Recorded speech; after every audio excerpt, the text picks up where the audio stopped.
Movies की सिनेमाबाजी में आपका स्वागत है। वेलकम टू मूवीज की सिनेमाबाजी। हम बात कर रहे हैं भारत के पहले सुपरस्टार राजेश खन्ना जी के बारे में और उनकी कहानी मैं आपको सुना रही हूँ। दरअसल दिसंबर वो महीना है जिसमें राजेश खन्ना जी का जन्मदिन आता है और हम राजेश खन्ना जी को एक ट्रिब्यूट दे रहे हैं क्योंकि राजेश खन्ना जी हम सभी को पसंद हैं और उनकी कोई ना कोई फिल्म और उसका गाना हमें बहुत अच्छा लगता है। जब हमारे जीवन के कुछ ऐसे पल होते हैं जब हम बहुत खुश होते हैं या हम थोड़े से गमगीन होते हैं तो हमें राजेश जी की फिल्मों का कोई ना कोई गाना तो याद आ ही जाता है। तो चलिए आज इस दूसरे भाग में बात करेंगे राजेश खन्ना जी के बचपन के बारे में। जैसा कि मैंने पहले भाग में भी बताया है, राजेश खन्ना जी का असली नाम था जतिन खन्ना और वो मुंबई में ही रहते थे। जी हाँ, मुंबई के गिर गांव में सरस्वती सदन में। इसके पहले कि मैं इस कहानी को आगे बढ़ाऊं, आपको एक कहावत बताती हूँ जो उन दिनों फिल्म इंडस्ट्री में बहुत मशहूर थी जब राजेश खन्ना जी टॉप पर थे। कहावत ये थी, ऊपर आका नीचे काका। राजेश खन्ना जी का निक नेम था काका और सभी उन्हें काका या काका जी कहकर पुकारते थे। तो काका रहते थे गिर गांव में और वहाँ पर एक बिल्डिंग सरस्वती सदन में उनका फ्लैट था। ये एक 2 BHK यानी कि 2 बेडरूम का कॉर्नर फ्लैट था और यहीं रहते थे राजेश खन्ना। वो अपने माता पिता चुन्नीलाल जी और लीलावती जी खन्ना की इकलौती संतान थे। दरअसल उन्हें गोद लिया गया था और ये दोनों जो उनके माता पिता थे वो दरअसल उनके अंकल और आंट थे। चुन्नीलाल जी रेलवे में कॉन्ट्रैक्टर थे और वहाँ पर कॉटन के कपड़े सप्लाई करते थे और राजेश खन्ना जी का बचपन एक राजकुमार की तरह शाही अंदाज में बीता था। उनके मुंह से जो भी निकलता था उनकी माँ उसे पूरा करके देती थी और वो अपनी माँ को चाई जी कहते थे। हालांकि ये उनके असली माता पिता नहीं थे, लेकिन इस बारे में ज़्यादा बात करना काका को पसंद नहीं था। ये सन 1940 के आखिरी कुछ साल थे जब जतिन का एडमिशन हुआ था मुंबई के एक बहुत प्रसिद्ध college Saint Sebastian Goan high school में और वहाँ पर उनके दोस्त बन गए थे एक और कलाकार जो कि बाद में बहुत प्रसिद्ध हुए और जिन्हें आज भी जाना जाता है जितेंद्र जी के नाम से। हालांकि उनका असली नाम है रवि कपूर। उनके स्कूल के पास रहने वाले एक व्यक्ति अनिल जी बताते हैं कि जब जतिन और रवि स्कूल आते थे अपनी अपनी गाड़ियों में, तो स्कूल खत्म होने के बाद वो और बच्चों की तरह से आइसक्रीम, चिक्की और गोला खरीद करके खाते थे। काका की माँ उन्हें बहुत प्यार करती थी और उनकी हर बात को मानती थी। स्कूल से घर लौटने पर हर बच्चे की तरह काका भी चाहते थे कि उनकी माँ उनको घर पर ही मिले और उनकी माँ इस बात का बराबर ध्यान रखती थी। वो अपने माँ के लाडले थे। उनकी सारी इच्छाएं उनकी माँ पूरा करती थी और शायद इसी वजह से हर इकलौते बच्चे की तरह काका भी थोड़े से जिद्दी और लापरवाह हो गए थे। और फिर हुआ एक ऐसा हादसा जिसने काका को एकदम से बदल कर रख दिया था। असल में हुआ ये था कि जब वो लगभग 10 साल के थे तो वो अपने पिताजी के ऑफिस में गए और वहाँ जाकर उनके पिताजी क्योंकि किसी और मीटिंग आदि में व्यस्त थे तो अपने पिताजी की कुर्सी पर बैठ गए और थोड़ी ही देर बाद वो कॉमिक पढ़ने में इतने मशगूल हो गए कि उन्हें याद ही नहीं रहा कि वो अपने पिताजी की कुर्सी पर बैठे हैं। और तभी उनके मामा जी अंदर आए और उन्होंने गुस्से में काका से पूछा कि तुम इस कुर्सी पर क्यों बैठे हो। काका समझ नहीं पाए कि उनकी गलती क्या थी, पर उनके मामा ने उन्हें डांट कर कहा, पहले इस कुर्सी पर बैठने के काबिल हो जाओ, तब इस कुर्सी पर बैठना। काका को इसके पहले घर में कभी किसी ने किसी काम के लिए मना नहीं किया था, क्योंकि वो सबके बड़े लाडले थे। लेकिन जब उनके मामा ने उन्हें डांटा तो वो थोड़ा गुस्सा हुए और उनकी आंखें भर आईं। फिर वो अपने घर पहुंचे। उन्होंने अपने पिताजी से तो इस बात का मतलब नहीं पूछा, लेकिन अपनी माँ से जरूर पूछा कि उनके मामा जी काबिल होने से या कुर्सी पर बैठने की काबिलियत के बारे में क्या बात कर रहे थे। और तब उनकी माँ ने उन्हें उनके पिताजी के संघर्ष की पूरी कहानी सुनाई। उनकी माँ ने उन्हें बताया कि उनके पिताजी एक सुपरवाइजर थे और वो लोग एक चॉल में रहते थे।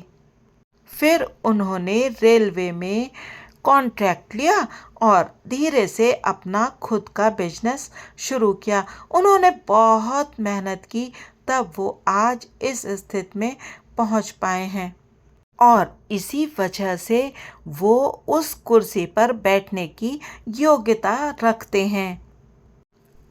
10 साल के काका बड़े ध्यान से अपनी माँ चाई जी की बातें सुन रहे थे और उन्हें समझ में आ रहा था कि उनके माता पिता ने कितना संघर्ष किया था। और उसी दिन उन्हें उनकी माँ ने समझाया कि मेहनत का क्या अर्थ होता है और जब कोई व्यक्ति कड़ी मेहनत करके कुछ हासिल करता है तो उसका असली मूल्य उस व्यक्ति को पता चलता है। यानी कि जीवन में कड़ी मेहनत करना ही सब कुछ है।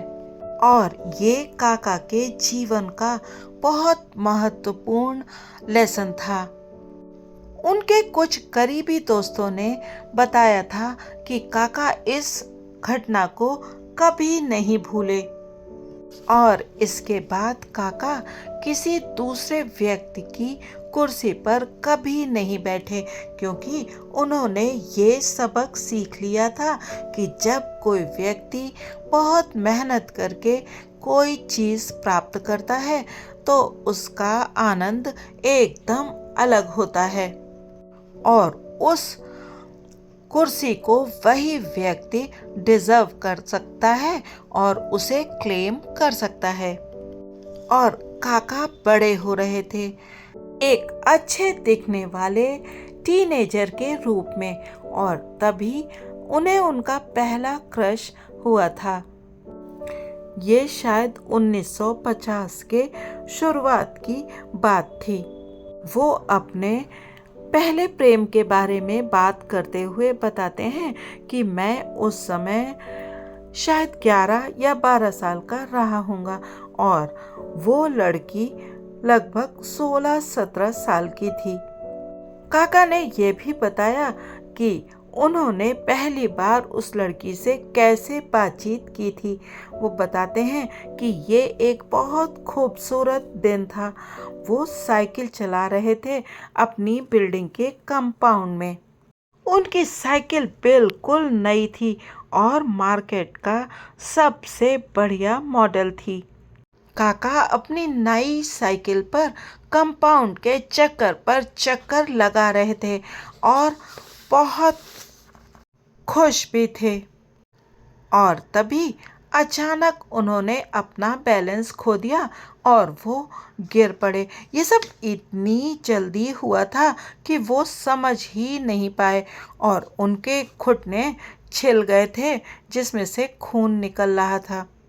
जब उन्होंने अपने घुटने से खून निकलते देखा तो वो रोने लगे और उनका रोना सुनकर एक लड़की दौड़ती हुई बिल्डिंग से आई और उनके हाथ में एक एंटीसेप्टिक की शीशी थी, रुई भी थी।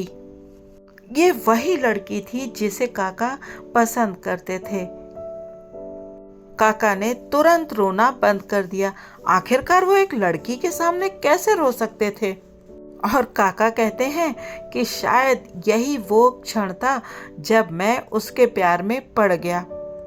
वो याद करते हुए बताते हैं कि उस लड़की ने एक पुरानी साड़ी से कपड़ा फाड़कर उनके पैर पर, उनके घुटने पर पट्टी बांध दी और उसके बाद वो स्कूल के बाद उनसे मिलने लगे। काका अपने दोस्तों की, अपने स्कूल की सारी बातें उस लड़की को बताने लगे और ऐसे ही एक दिन जब वो स्कूल से लौटकर घर आए तो उन्होंने देखा कि उस लड़की के घर पर एक बड़ा सा ताला लटक रहा है और फिर उन्हें पता चला कि उसकी शादी उसके गांव में कर दी गई है और वो लोग गांव चले गए हैं।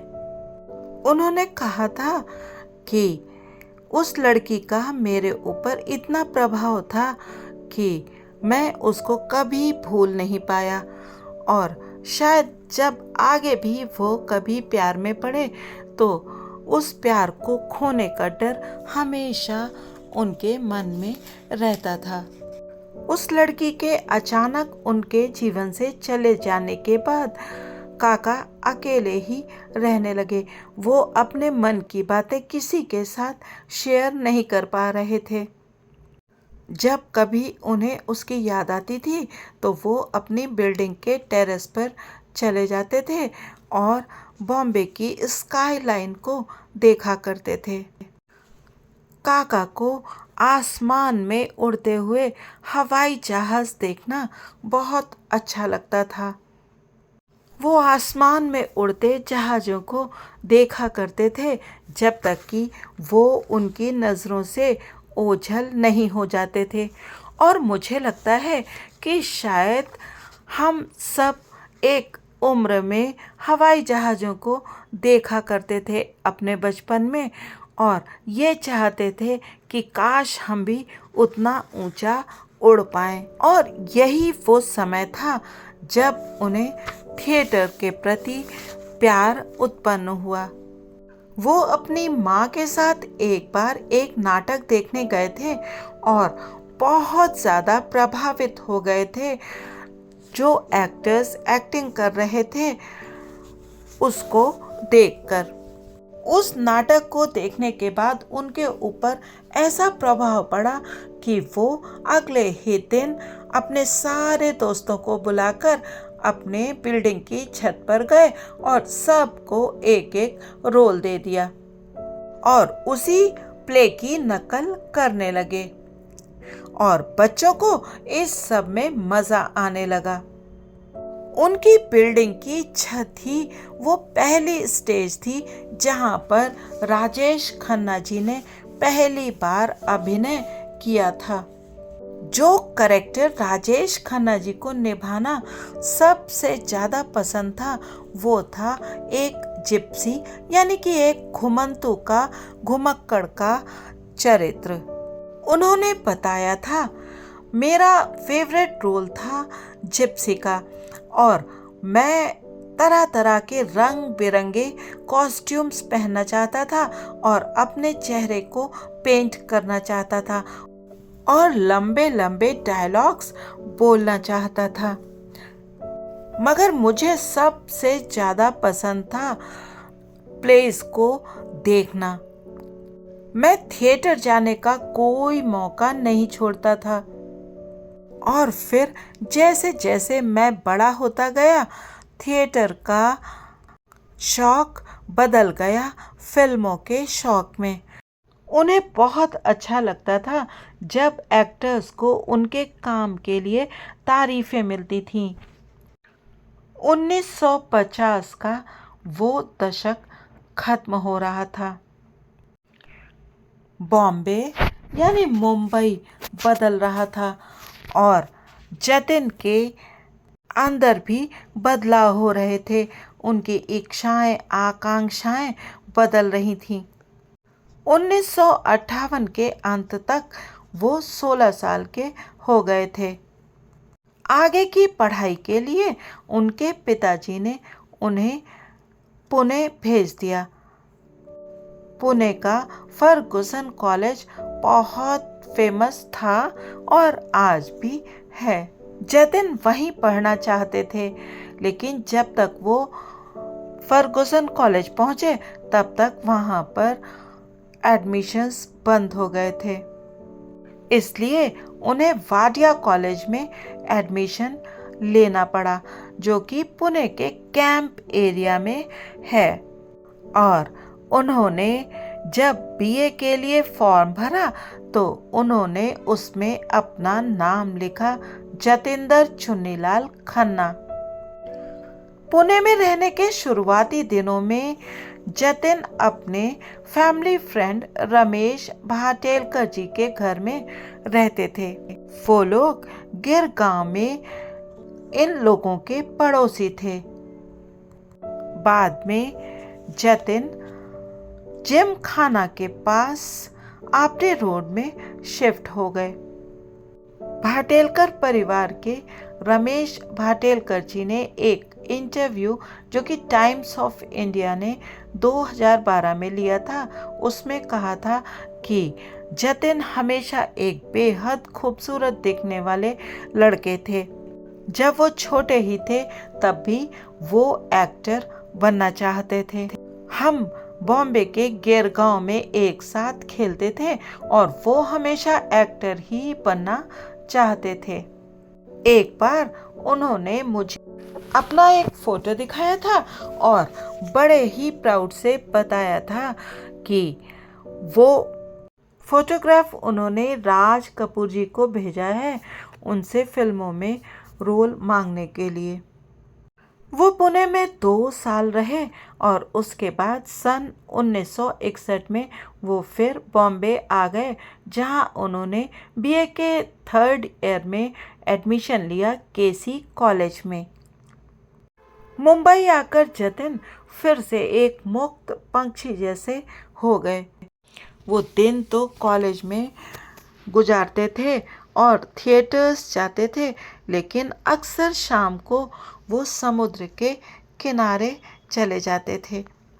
हालांकि उनके पिताजी चाहते थे कि वो फैमिली बिजनेस को संभाले, लेकिन जतिन तो एक एक्टर ही बनना चाहते थे। और फिर एक दिन उनका उनके पिता से आमना सामना हो ही गया।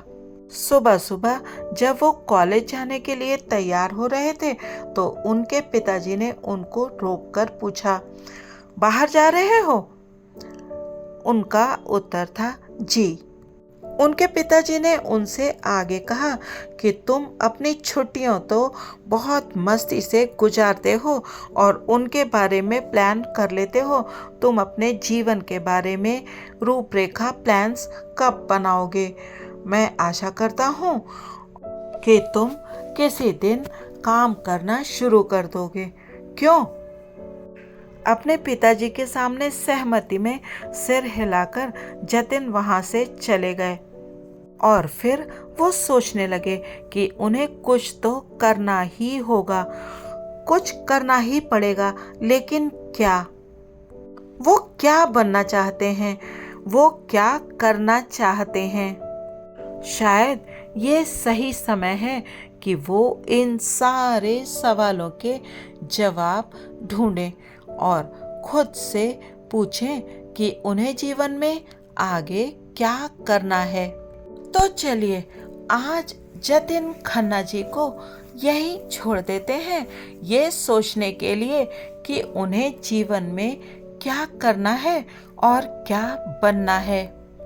राजेश खन्ना जी के जीवन की ये कहानी हम आगे भी सुनते रहेंगे। आप बने रहिएगा मूवीज की सनीमा बाजी के साथ। दरअसल हमें हमेशा ऐसा लगता है कि जो बड़े बड़े लोग होते हैं, बड़े बड़े कलाकार होते हैं, उन्हें सब कुछ एक प्लेटर में रखकर मिल जाता है। हालांकि जतिन खन्ना या राजेश खन्ना जी एक बहुत ही संपन्न परिवार से थे और उन्हें वास्तव में सब कुछ एक्टर बनने से पहले ही हासिल था। लोग कहते हैं कि वो नई नई गाड़ियों में कॉलेज जाते थे, लेकिन उसके बावजूद उन्होंने एक्टर बनने के लिए बहुत मेहनत की, बहुत संघर्ष किया। तब जाकर वो बन पाए super duper star Rajesh Khanna. जिंदगी सबके लिए बहुत मेहरबान नहीं होती है। वो राजेश खन्ना जिनकी लगभग हर फिल्म हिट होती थी, उन्हें भी कई सारी फ्लॉप्स का सामना करना पड़ा था। उन्होंने भी जीवन में बहुत से उतार चढ़ाव देखे थे और उनका साहस के साथ सामना किया था।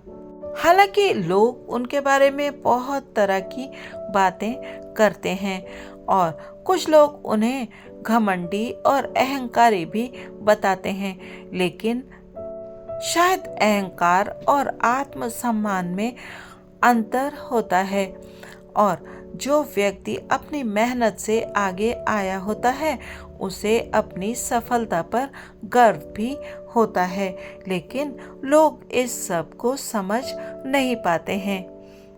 खैर, ये सब तो हम आगे की कहानी में जानेंगे।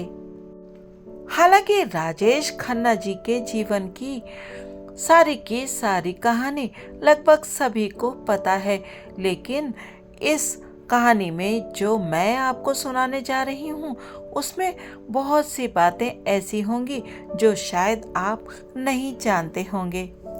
तो बने रहिएगा मेरे यानी मूवीज की सनीमा बाजी के साथ और सुनते रहिएगा ये कहानी। कमेंट करके जरूर बताइएगा कि ये जो बातें आपको राजेश खन्ना जी के बारे में पता चली, उन्हें आप पहले से जानते थे या नहीं। अगले भाग में फिर से मिलेंगे, तब तक के लिए थैंक्स फॉर वॉचिंग।